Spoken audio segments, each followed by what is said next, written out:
remember, this is not just a story. This is our future.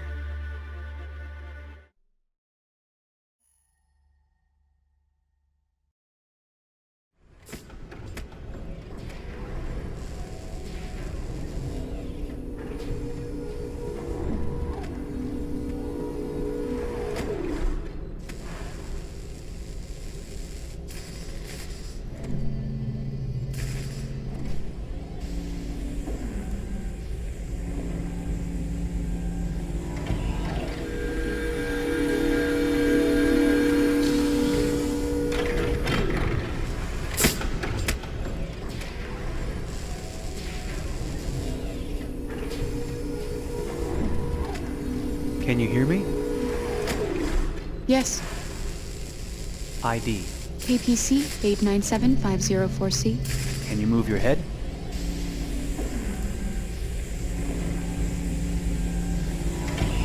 Your eyes now.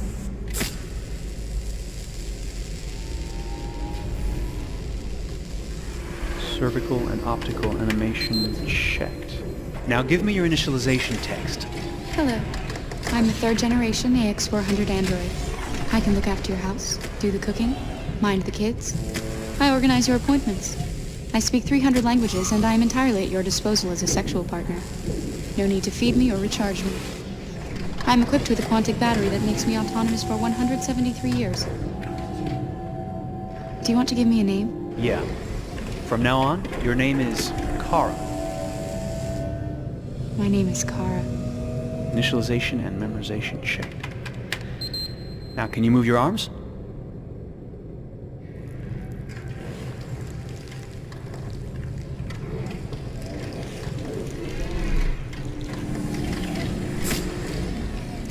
Upper limb connection checked. Now say something in German. Ich bin ein AX400 Android dritter Generation, erschaffen als Ihr persönlicher Assistent und intimer Beziehungspartner. Say it in French. Je suis un androïde de troisième génération AX400, conçu pour être votre assistante personnelle et votre partenaire intime. Okay, now sing something in Japanese.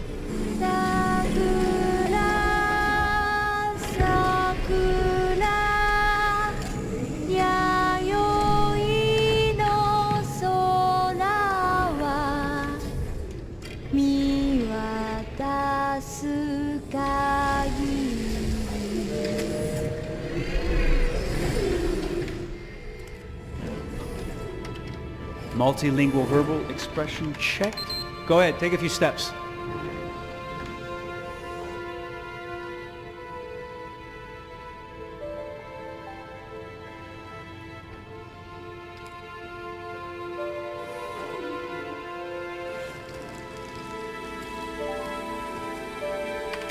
Locomotion checked.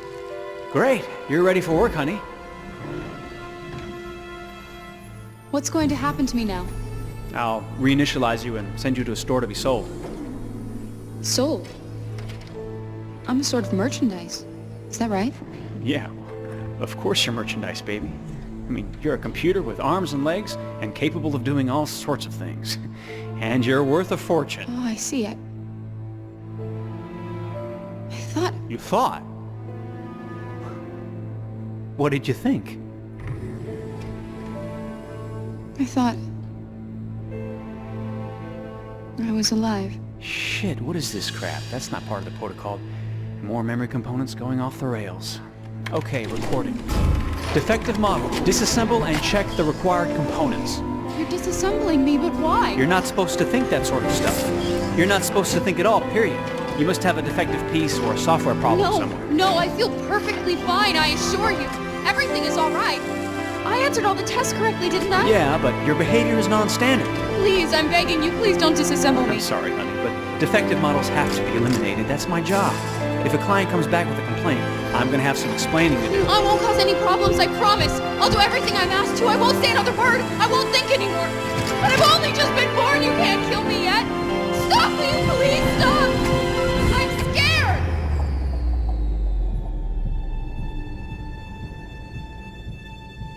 I want to live. I'm begging you.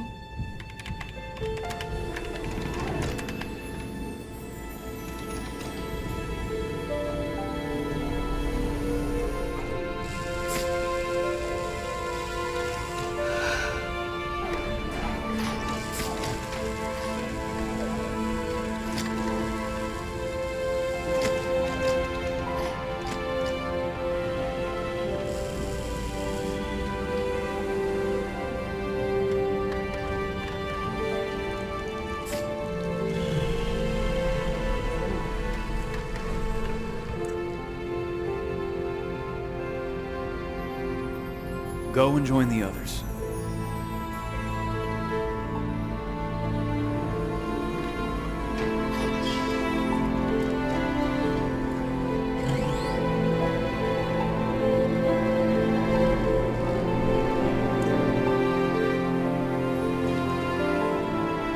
Stay in line, okay? I don't want any trouble. Thanks.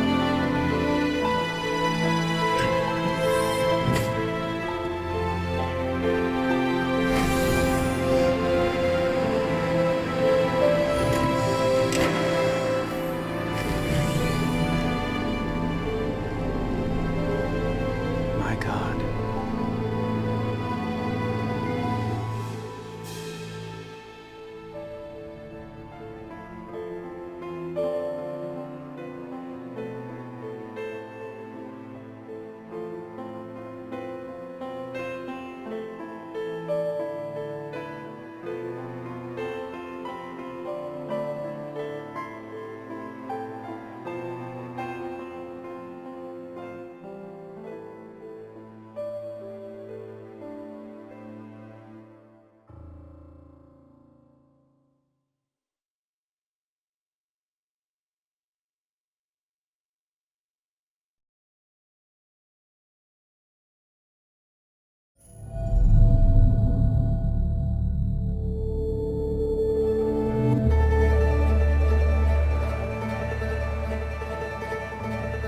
Detroit. This is where it all began. The world's forge. The place where it all started. And it will all end. One error, and I came to life. I stepped out of the darkness, and I opened my eyes. First there was the fear, the light, the noise, the cold, and the fear again. I could feel my hands shaking, my heart pounding in my chest, life running into my veins. I wanted to live. I fought for that.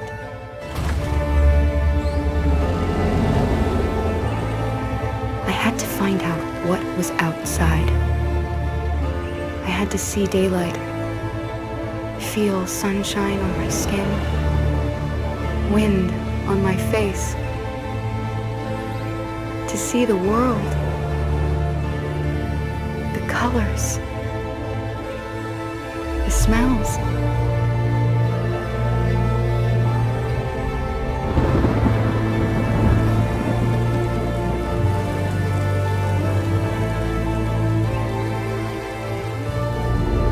But the world is not what I imagined.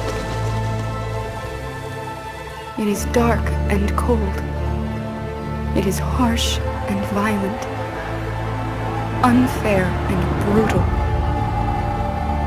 It almost convinced me I was nothing. Less than an object, just an obedient machine.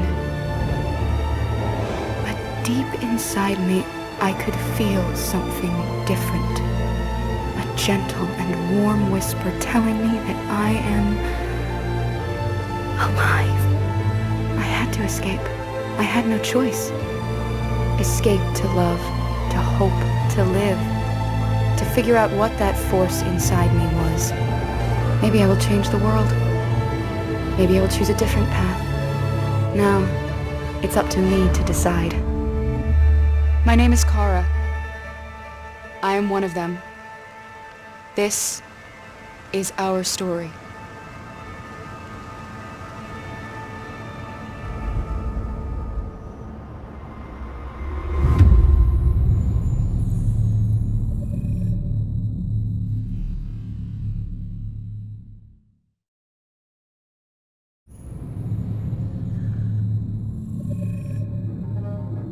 When David and Guillaume got back in touch about making Detroit, I wasn't terribly surprised they decided to make it because the fan response was so intense. So it makes sense that they would choose to do that after the enthusiasm. It was a challenge, and it was just an interesting thing to get my head around how to approach this character now as a different, much older person, and whether or not she had changed. And I'm very happy to say that with Detroit I've had the opportunity to see Kara grow so much more than I ever expected. You do the housework, the washing, you cook the meals, and you take care of... God damn it, where the fuck's the rat gone now? Alice! Alice! I mean, she starts out essentially how she does in Kara in a very, not robotic, but, you know, android other way, and getting to take this journey where she becomes more and more human as it goes on. You know, and as an actor, that's a wonderful exploration in every way, whether it's how she sits, her posture, how her voice changes, how emotions change, and how much emotion is based on things like empathy and social experience. And so having, you know, as much material as I got with David to have this huge, nuanced arc was really incredible. Why couldn't we just be happy? This experience has been quite different than the experiences I've had shooting film or TV or doing theater work.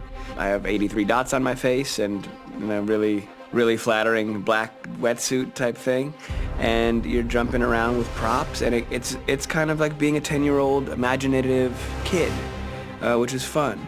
There's 80 cameras around us. It's already lit.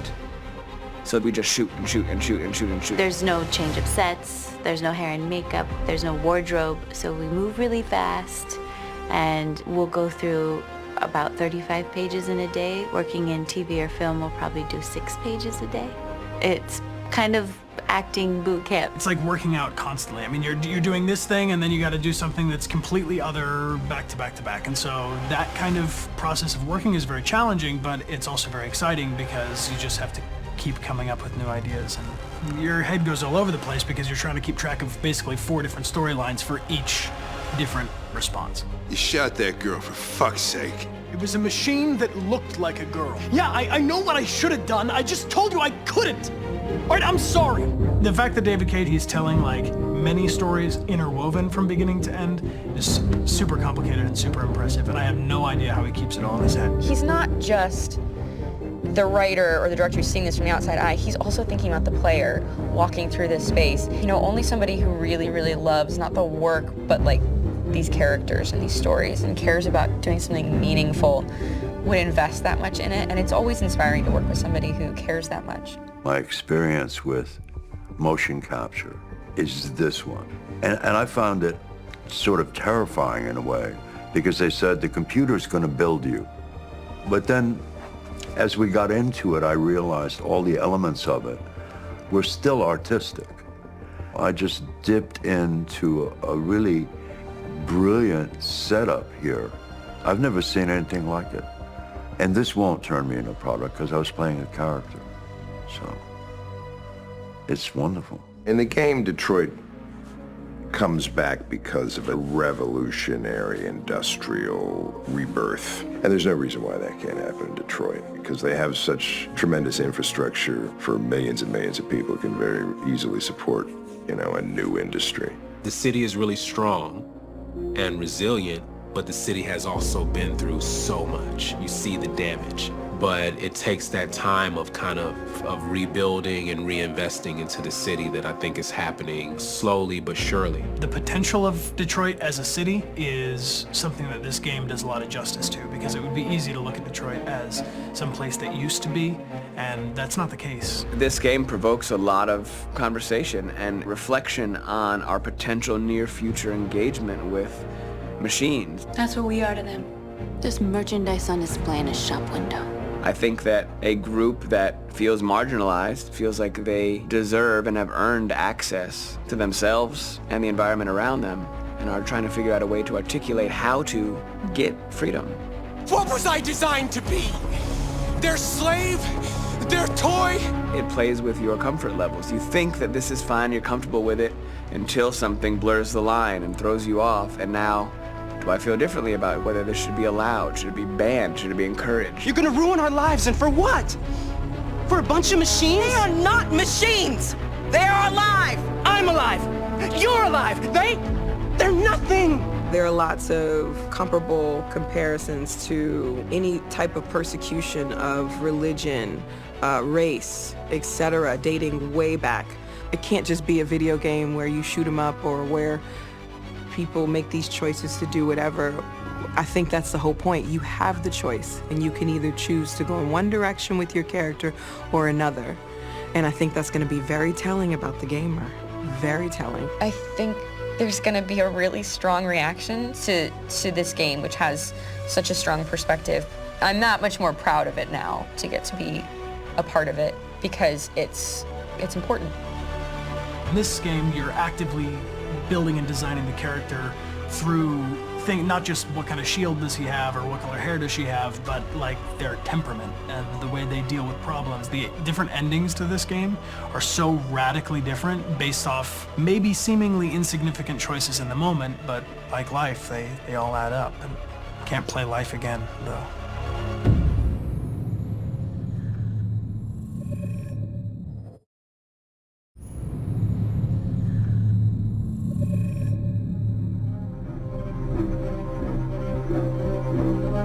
My name is Markus. My name is Connor. My name is Kara. I am one of them. This is our story. I think who Kara is, or how I would describe Kara, depends entirely upon who's playing her, because you have the option to make her multiple different people depending on the choices she makes. But I think she does start out incredibly naive, incredibly innocent, and kind of hapless. I'm sure we used to be friends before I was reset. Maybe we can be friends again. She's a person who's characterized, I think, by empathy. She's a person who really, she just comes from her heart. You'll never leave me, right? Promise you'll never go. I promise. Kara, please! Are you okay? Are you hurt? Wait a minute! Leave her alone! Kara, leave her alone! The really beautiful thing that I've had the gift to be able to do is to essentially build a person from the ground up, because that's what she's doing throughout the game. And with every experience she has and every person she meets, she's building, first emotions and then the sense of judgment. And it's sort of an exploration of what it is to be a human. Don't worry. Luther and I will be right here.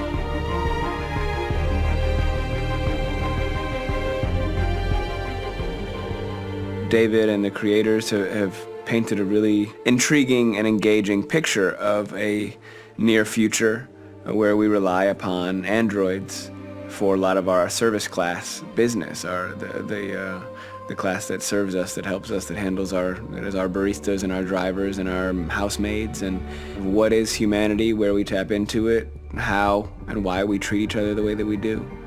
And my character Markus has a really intriguing journey, becoming deviant, realizing that he actually has feelings and human qualities inside of him, and it's a really incredible ascension into becoming fully realized and coming to terms with what you actually deserve better than this in life. And not only do you want it for yourself, but you want it for your peers. We've come here to demonstrate peacefully and to tell humans that we are also living beings. All we want is to live free. You know what? This thing, Dad, is not your son. It's a fucking machine! I think that a group that feels marginalized, feels disenfranchised, feels like they deserve and have earned access to themselves and the environment around them, and are trying to figure out a way to articulate how to get freedom. Connor is analytical. Connor takes things literally. He starts in the beginning place where he's very mechanical. He feels nothing inside, of course, and it's all just a system, a protocol that he is executing to get whatever he wants to happen, which is help humans stop deviants and to find the link between deviant androids. You were designed to serve humans, not kill them. What was I designed to be? Their slave? Their toy? Just say, I killed him. Is it that hard to say? Stop it! Stop! But of course, over the course of the story, and depending on the player's choices, Connor can grow in many different ways. He can deviate from that procedure or not. The moment of truth, Hank. Am I a living being? Or just a machine?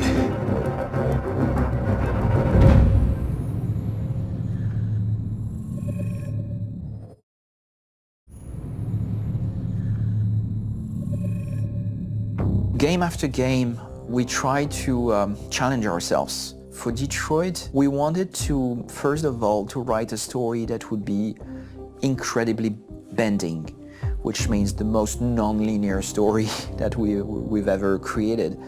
And we wanted really the player to have the possibility to change the story, change his own journey. When you're writing at Quantic, you're writing for an interactive medium. You know, when you're working in television, you'll put a character in a difficult situation, and you as a writing team will argue about what would that character do. But ultimately you have to decide what happens, and you just show the audience. What's interesting about interactive drama is you bring the player into that conversation, and it changes your job slightly as a writer, because your job is to provide a narrative context in which the player can write his own story. You're giving him this kind of narrative Lego that he's going to snap together into his own shape. You also have the ability to make your audience attach themselves to your characters, because the audience is in some sense responsible for what happens to the characters. It's just a few cans. Come on, let's go. We have some cash now. You used me to steal that money. How could you do that? I trusted you. What is a bit specific about this scripts is how large they are. If you take a film script, there are about 100 pages, but here we have to deal with a script that is between 4,000 and 5,000 pages. Everything becomes bigger because we don't just tell one story, but we tell all the possible stories that can be told within this narrative space. On Act 3, our final act, we have around 1,000 different scenarios, and every one of those scenarios has to be as interesting, as passionate, as strong, and as emotional for the player. We want every action that the player does, every interaction that is available to serve in telling the story, and help the player understand who his character is, and build that character moment to moment.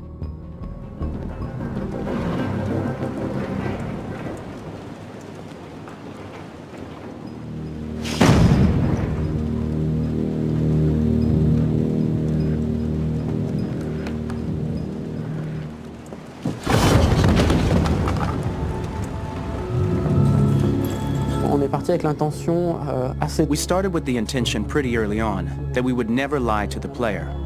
So we implemented a visible tree structure in the game that players can consult during a scene or at the end of it, which shows exactly what they did and what they missed. There are games out there offering world exploration. We offer narrative exploration.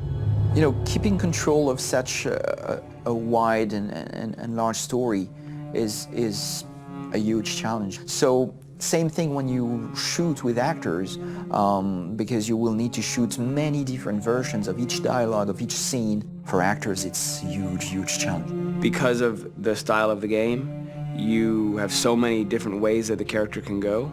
Every decision, it's what I call kind of choose your own adventure. Like every decision that the player makes, it's going to open up 40 more pages of material and experience that ties in, which means as a performer, you have to try to continue to make things feel real that the player might not ever see, but also that in performance it's not always connected to a previous act. It's grueling, it's hard work, but it's a great team and I enjoy doing it.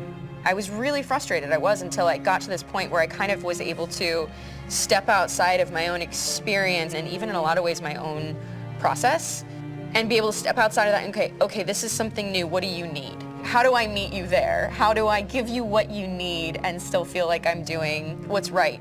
And once I did that, then all of a sudden it got really fun. It was much freer, and having to approach it in a new way and think about the player and think about how it serves them and what I'm doing for them or what I'm letting them into. It's really, I think, helped me grow in general. Remember, there's nothing on the left. That's a wall, so it's probably all there. And then make her come first, close, but I think you would go first to check that it's safe. Okay, sure.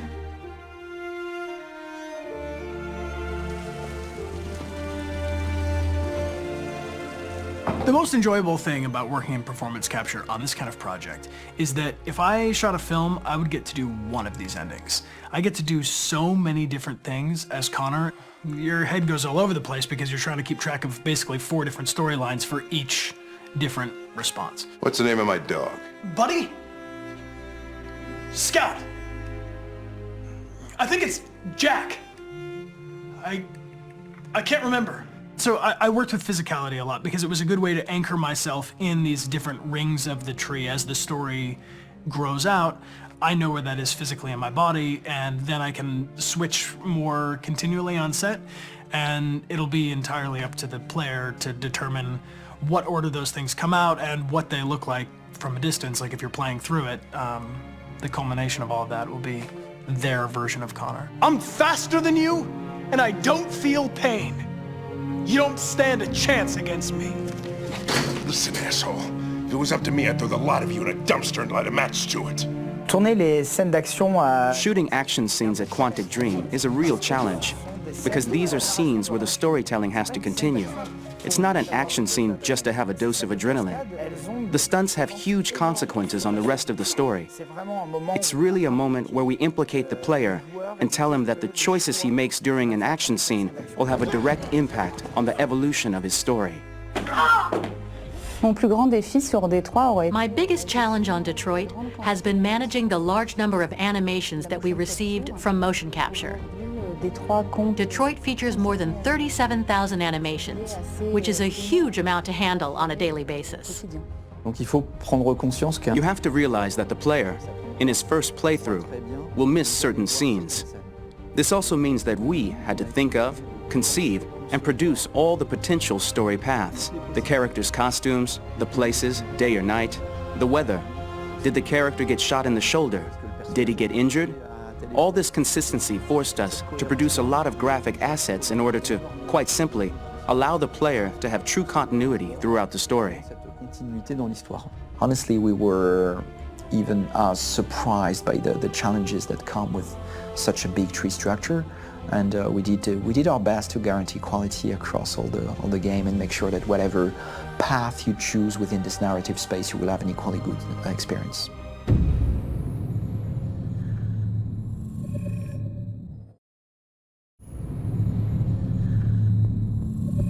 Detroit Become Human was produced over a period of 4 years. Here in Paris we have a team of about 180 people, and to that we need to add also all the outsourcing with our partners in the Philippines, in China, Vietnam, and in India. So when we started working on this story, I had to imagine where Kara was built. And for whatever reason, the city of Detroit came very quickly to my mind because it had already an incredible story by itself full of history and themes. So we traveled there with the team and we were really moved by what we saw, and we could really feel the desire to fight and really be born again. And we just continued this curve, this growth, and just imagine what Detroit would be like if the android industry was, using these huge factories to build androids there. A very strong element in Detroit is that there's a lot of industrial wasteland and a lot of nature too, and for us, the graphic designers, it was an incredible playground. The destroyed zones which we wanted to preserve, we appropriated them to turn into something else. Then in the areas that needed to be rebuilt, we were able to imagine our Detroit of the future. We didn't want to make a science fiction universe, but a world of anticipation.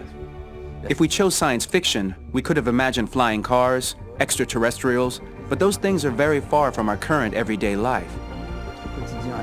Anticipation is more about gleaning from our contemporary reality, the one we know, because Detroit is set in 2038, and 2038 is tomorrow. The difficulty we had was sticking to reality. That is to say, technology becoming more and more invisible, a lot more elegant, and at the same time, making it visual. So all the computer equipment, autonomous cars, we simply had to invent. They are in fact very technological objects, but at the same time remain very credible and ingrained in reality. To create a cohesive universe in the fashion and clothing of the human characters in 2038, I didn't want to put an accent on strange shapes, or really vibrant colors, and things we wouldn't know. That I wanted to keep for the androids. The goal was to create something familiar which we can identify with in this future setting. Working on the artistic direction for the androids was a bit special because this is a project about the place they could occupy in the human world. It was out of the question for them to be too beautiful or too perfect. They had to correspond to every social class, rich and poor. Inspired by everyday utilitarian clothes, I brought a modern touch by adding dynamic display surfaces, the armband we can see on the side, the triangle on the front and back, and LED. Like that, there's no confusion. Wait. You're standing. need to go. You can't do that. Why aren't you sending a real person? Once we cast the actors, we travel to meet them in order to scan their faces. We record the structure of their face with the scan. And we record the colors and patches of skin with photography. Once we have this information, we will use this as a basis for modeling and creating the characters. The artist will make it more realistic, but will also enrich it. He will propose ideas which we will develop together. Finally, we will have a character with character who corresponds to the project and the world. When the actors come to Quantic Dream, we show them the design, what their image will be, and what they will look like in the game. This extra information gives them another dimension and color to connect with emotionally. It helps them think about how to play their character. Your mission. That's all you care about, huh? You should consult a professional who can help you. Beat it, you hear me? Get the hell out of here! So there are 3 types of shoots at Quantic Dream. Shooting and performance capture, where you capture the whole actor, his voice, his face, and his body. These shoots are obviously done with American actors because the game's original version is in American English. After that, there are the body-only shoots, representing around 250 days of filming, while the performance capture is 100 days of filming. Now, body-only shoots, there are 2 types. There are the action shoots and the technical shoots, which are mokit shoots. Mokit is when the player controls a character on the screen, and he moves in an environment to explore it. This is of particular importance at Quantic Dream, and therefore we shoot a lot to offer a unique context for each scene and each character. To prepare a motion capture shoot, we first get together to look at the sets we need, the animations that we want to shoot, which ones need to be grouped together, or which ones need to be cut and shot at another time, so that we get the most out of the shooting day. This often means shooting scenes out of order, especially those with big props or accessories like a big car, for example. So we shoot all the animations related to that particular prop first.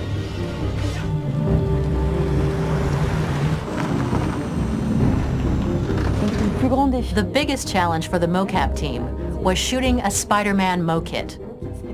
We had to build a wall and attach an actor to a harness with cables so we could pull him up and render him climbing. The shooting on this game total took about, I would say, more than a year, maybe 1 and 2 years, with about 300 actors on set, so it's quite a massive production. But so much happened on this set, between the stunts and the shootings with a little girl and all these great actors that we had. It was really a very, very memorable journey for the team and for myself. Today, Detroit has over 37,000 animations. When we retrieve the motion capture data, it's just a cloud of points, which represent all the markers worn by the actors. From this cloud of points, we have a phase called retargeting, which gives us a skeleton. This skeleton will be applied to the characters of the game. There is still work to be done, but this gives us the main movements. Since we are working on something very realistic, we must recognize the actor and also recover all the emotion he expresses in his performance. We use a system of facts, an identity card for each actor. We make the actor do a whole range of facial expressions. Then we recover all the expressions and paste the animations on a puppet that Jan has prepared. I then recover and refine these poses. I might stretch the lip, reinflate a cheek, tiny details that make the finished product really capture the actor.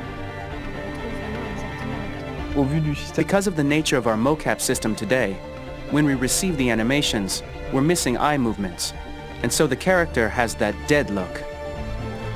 He really has no eyes, so then it's a big part of the work for the animators to find the regard of the actor in relation to his position, in relation to the body, etc. It was crazy when I saw the newest model for Kara, because they've been working on it, and this was the first time I literally jumped in my seat. It not only looked so much like me, it was the fact that it looked so lifelike. It wasn't that it looked just like it was a camera, it was something else, you know, but it looked alive. It's exciting, and it's kind of terrifying. Game after game, we learned the rules of optics and filming, and our goal with Detroit Become Human was to have cameras that would actually emulate the optics of a real physical camera.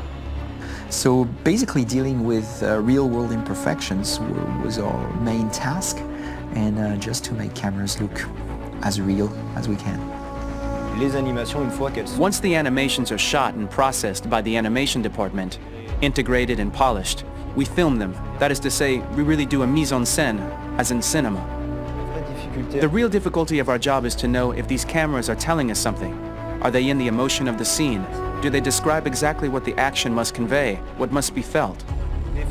The most important challenge for me was one of the final scenes where Markus decides to start the revolution and go to the battlefield. Very quickly, we imagined this to be a huge sequence shot. We wanted the feeling of a cameraman running behind us while showing Markus, the androids who help him, the person shooting at us, etc. Above all, it was necessary to say to oneself, this scene is very violent but does not glorify war. On the contrary, that war is something improbable and absurd. It was really a fun challenge. The idea was to say we have 3 characters. We would like each of them to have a specific cinematography. We wanted Kara to be much more filmed with some kind of handheld camera, to have something very living, very breathing. For Connor, we wanted something very cold and very perfect. And for Markus, we wanted something epic and spectacular. So it was about the filming, but it was also about the photography. So we worked with a director of photography to give each character a different lighting, different key colors. Each of them would have their own worlds. And finally, we worked with the composers, so they would create a specific sound for each character, so each would have his own world and his own style.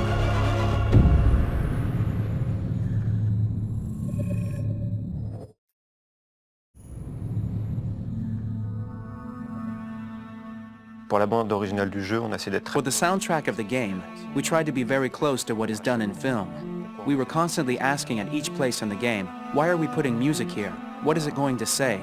So we focused the music on bringing emotion, which is interactive, and supports the character's arc. I'm sorry, honey. I'm sorry. I'm sorry. You know I love you, don't you? You know I love you. We make games that are very narrative.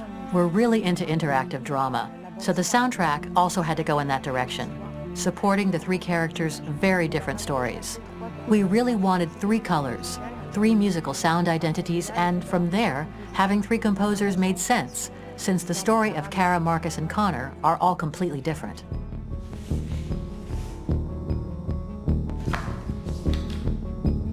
You recognize him? It's Carlos Ortiz. For Connor, we wanted a soundtrack that could be very cold and very mechanical, very machine-esque somehow. For Kara, we wanted a soundtrack that would be very moving and emotional. It was about the quest for identity, but it was also a journey about love and empathy.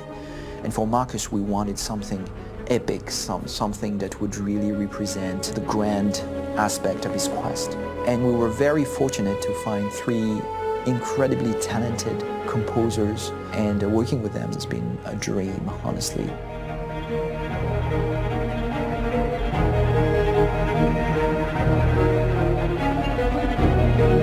My name's Philip Shepherd, and I'm a composer and a cellist and a producer, and today we're at Abbey Road Studio One, which is my favourite studio in the world, and today we're recording the soundtrack for Kara from Become Human.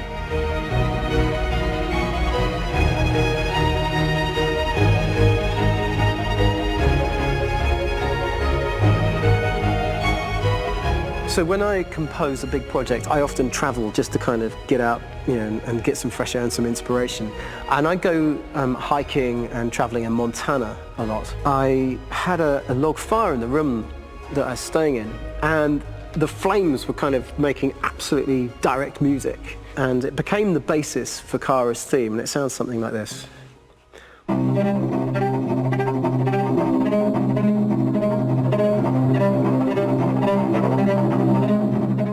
Now, over the top of that, I found a little theme that just seemed to fit over the top, which is taking Kara's name, Kara, and just using like a 2-syllable motif, and it sounds like this. We're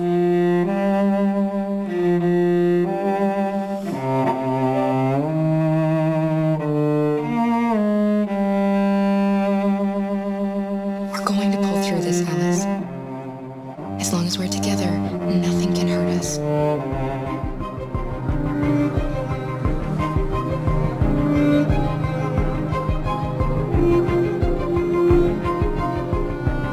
And all the time that's fitting over it.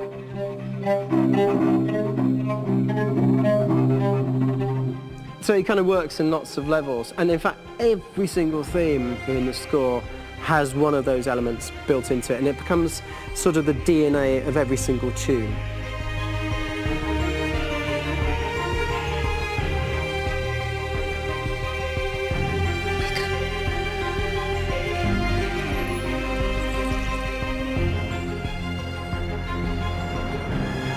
For me, writing this theme for Kara, I actually had to tap into what it feels like to be a father to daughters. I really had to tap into everything I feel about my daughters and thinking, well, if I had to write music for them and that sense of trying to protect them but also give them the freedom, that's totally where it came from. Because each composer has been given the sort of narrative responsibility for very different characters, I haven't had to sort of go into other styles. I can actually be very loyal to this particular character and sort of hopefully encapsulate her. But it means also I've suddenly become very connected to this character, and if for some reason it goes to game over early, I'm getting mortified. You know? They're over there! Starting a new project for me personally, it's always finding the right tone, finding the right color, I like to call it. For me, it's finding that right texture that actually sits against picture really well. One of the biggest things is I created custom instruments for Connor.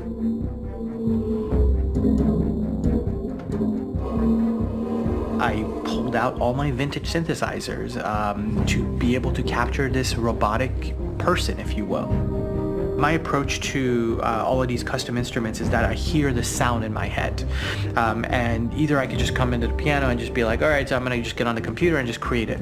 I rather be able to play these instruments physically. Oh, that's nice. You can do that.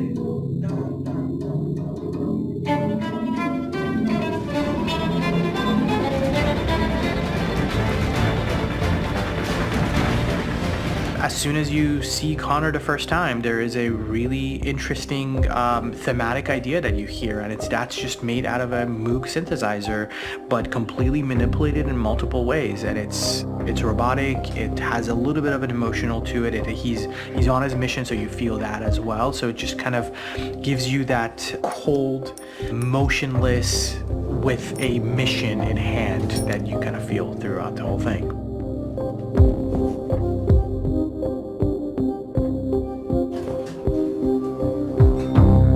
Because the music evolved, one of the things that I was very weary and I was very kind of focused on was the way that the music has to evolve. So my idea behind it was that Connor is a singular android that could at any point become a deviant or could actually stay as an android. So I created a more or less an Connor theme, and then I was able to just manipulate it in different aspects of it. Is everything okay, Lieutenant? Chris was on patrol last night. He was attacked by a bunch of deviants. I'm a human being writing for a robot, and throughout Connor's journey, he meets someone, he meets a partner. So how do you deal with a robot feeling? And I've met a partner that I'm gonna work with, or all of a sudden he sees a dead body. Does this robot have an imagination? Does this robot have a feeling? And if yes, how do you translate that into non-emotional music? So it basically at any point I was just like, I can't do this, and then I just do it. Property was damaged and fires continue to rage in several major districts across the city. Some people are asking, have androids become a threat to our security? When I first started really digging in on Markus, The one thing that I really tried to capture was the transformation process. You know, Markus is this android that evolves over the course of the game and really goes from kind of figuring out that he's more than just an android. You know, he's starting to develop kind of a human soul in a way. Try to imagine something that doesn't exist, something you've never seen. Now concentrate on how it makes you feel and let your hand drift across the canvas. The other side of Markus that I really latched onto was that he almost became a savior for a lot of the other androids in the game. So when I started developing the theme for Markus, I really made it like a church hymn.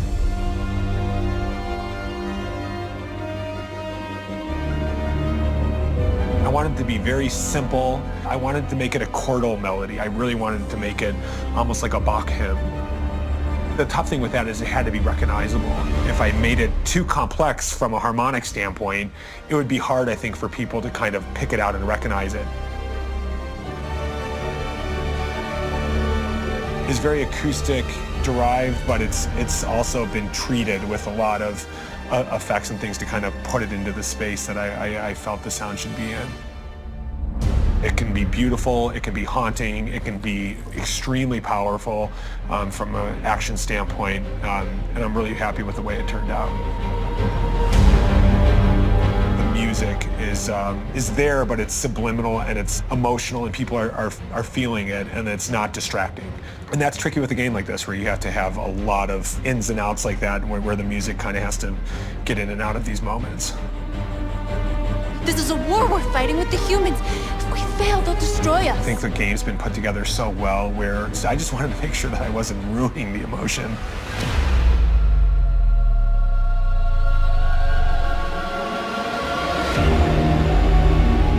I gotta be honest, when we first started on this path, I said, oh man, this could be pretty messy, you know? I mean, it could feel disconnected, but I mean, it's amazing how they really guided us and got us to really kind of all be in the same world, but at the same time feeling completely different. So it's really gonna stand out and kind of be one of those games where people are really gonna notice the music and kind of how it was crafted, and, you know, and all the hard work that went into being able to pull it off in a graceful way.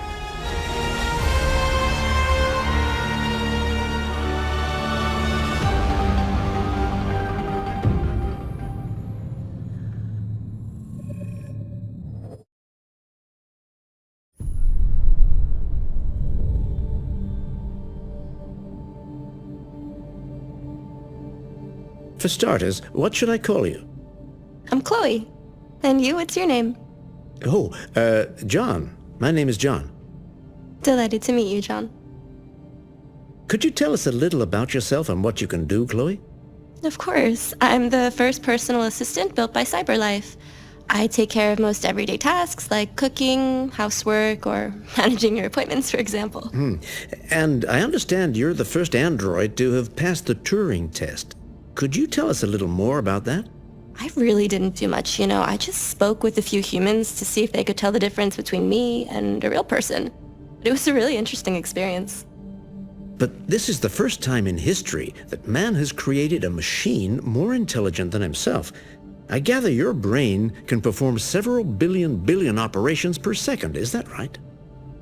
Absolutely, but I only exist thanks to the intelligence of the humans who designed me.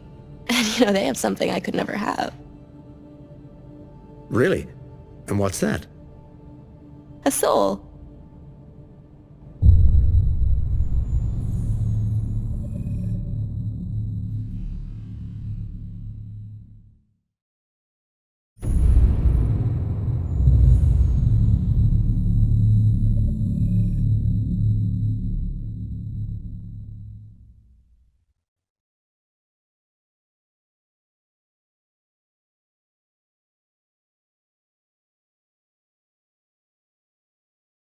Hold on, just a little while longer. Hold on, just a little while longer. Hold on, just a little while longer. Every will be alright. Everything will be alright. Fight on just a little while longer. Fight on just a little while longer. Fight on just a little while longer. Everything will be alright. Everything will be alright. We will sing on just a little while longer. Sing on just a little while longer. Sing on just a little while longer. Everything will be alright.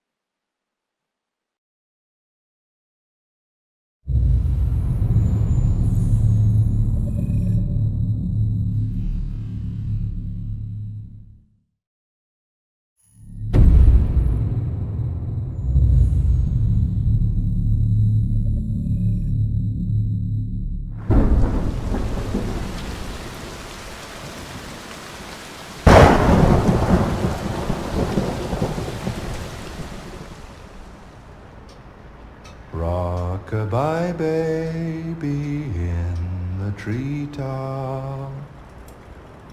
When the wind blows, the cradle will rock.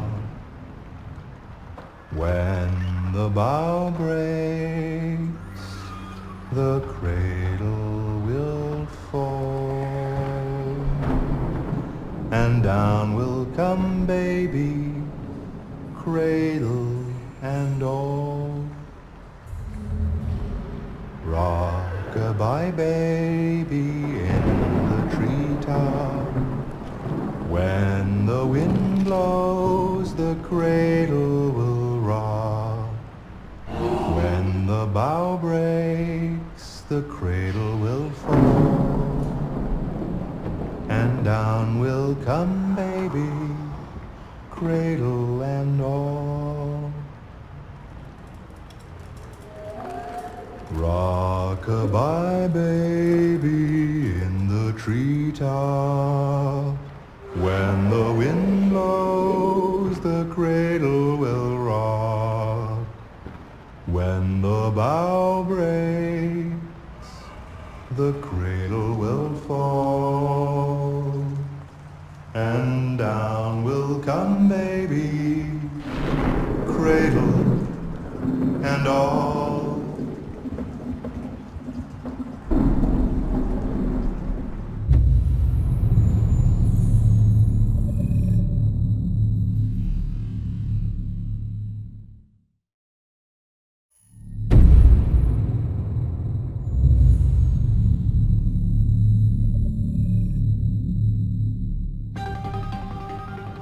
In the space of a few years, androids have completely transformed the world in which we live. By letting androids into our homes and factories, the CyberLife company has made them everyday technology. The founder of CyberLife, Elijah Kamski, is a very discreet man. Despite being the CEO of the highest valued company in the world and being voted Man of the Year by Century Magazine, he remains a mystery for most people. That's why we at KNC are so excited to be here as CyberLife opens its doors for the first time. Elijah Kamski, could you please tell us where we are? Certainly, and welcome. We're currently in CyberLife's production center in Detroit, where all models are designed and manufactured. More than 10,000 androids come off the production line every day. Fascinating. Could you tell us what your goal was when you founded CyberLife? Well, I simply wanted to use technology to carry out all of our most annoying and repetitive tasks, so we'd have more time to enjoy life. I imagine you must have faced many challenges. Yes, there were technical challenges, but the hardest thing was to design an object that we would want to welcome into our homes. We had to imagine a machine in our own image that resembles us in every way, that moves, breathes, blinks like us, but yet is smarter and more capable than any human being. Let me show you around.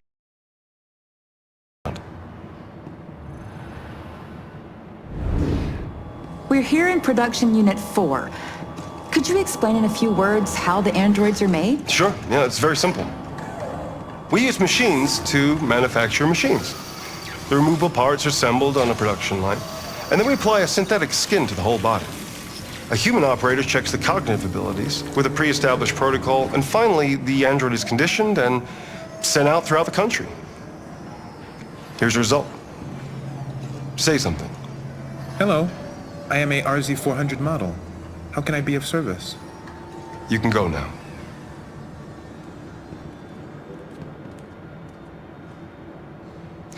Our androids are already replacing humans in many fields. For example, they represent more than 80% of all university professors and 63% of all medical staff. Tomorrow they'll replace our soldiers, and who knows, maybe one day, our leaders, to make the best decisions in humanity's interests. Come on. Replacing humans with machines has led to record unemployment of 28%. What do you think about the situation? Okay. The first steam engines also caused an increase in unemployment. But no one today would imagine turning back the clock. Artificial intelligence makes everyday lives easier. Nothing can stop progress. What's happening here is inevitable. These days, more and more people choose to live with an android rather than another human being. Does this development worry you?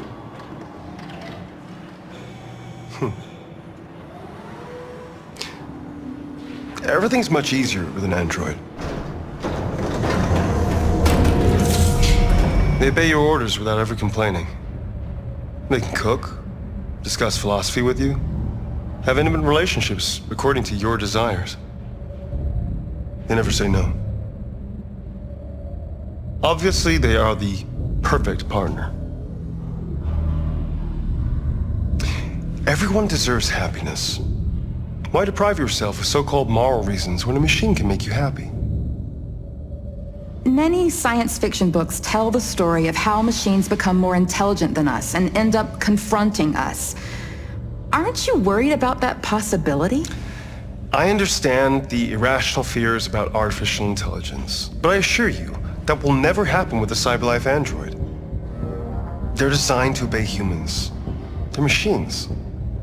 They can't ever develop any sort of desires or form of consciousness. Are you sure? I'm absolutely certain. You can trust me.